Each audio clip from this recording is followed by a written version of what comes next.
कोई स्थान ऐसा नहीं है जहां नारद को आज तक अपमान सहन करना पड़ा हो। कैसे नारद फिर ऐसे हो गए?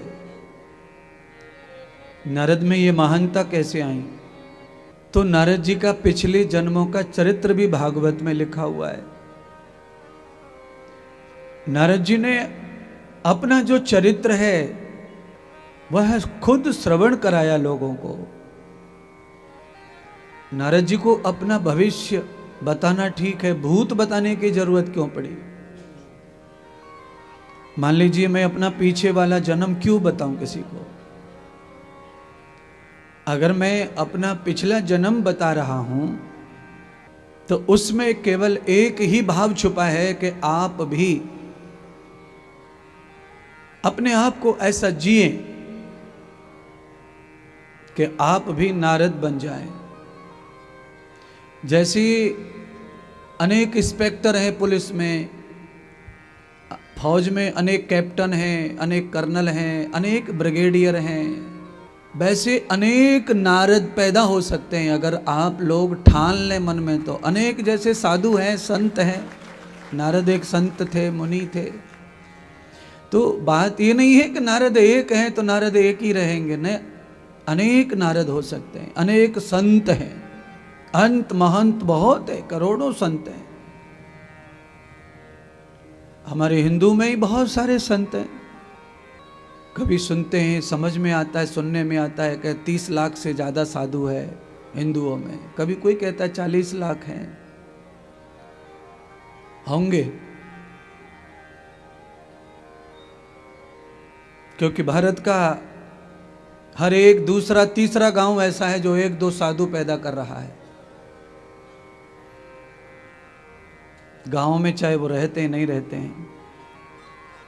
तो हर थाने में इंस्पेक्टर होता है, उसके 2 स्टार हैं, 3 स्टार हैं। हर घर में, हर परिवार में एक नारद हो तो कैसे होगा नारद? तो नारद जी कहते हैं एक जन्म लेकर कोई नारद नहीं बनता। अगर कोई कई जन्म लगातार संतों की सेवा करे और उनका झूठा खावे तो अगला जन्म उसका नारद का हो सकता है। नारद जी कहते हैं कि मेरी माँ संतों की सेवा करती थी, मैं उनके साथ ही रहता था छोटा बच्चा। मेरी माँ का देहांत हो गया तो संतों ने मुझ छोटे बच्चे को छोड़ा नहीं, तो मुझे संतों के साथ उनकी सेवा करना, उनका झूठा कूटा सच्चा जो मिलता वो खाना, प्रसाद,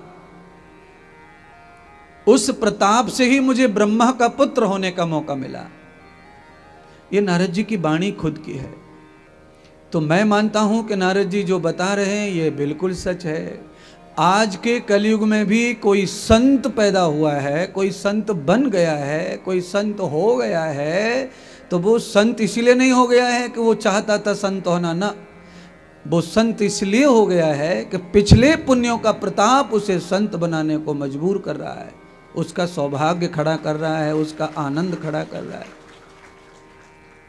वैसे साधु बन के बहुत सारे साधु पछताते हैं कि भाई बहुत पछता रहे साधु बन के, पर व्यासपीठ की शपथ लेकर मैं कथा कह रहा हूं आपको, साधु बनना जो है राष्ट्रपति बनने से भी ज्यादा सौभाग्य का भाग्य है।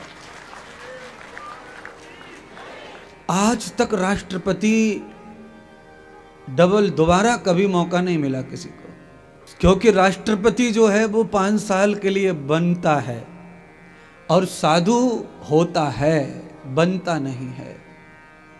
जो साधु बनता है वो बिगड़ेगा, वो रहेगा नहीं, वो कपड़ा जरूर पहनेगा। पर जो साधु होता है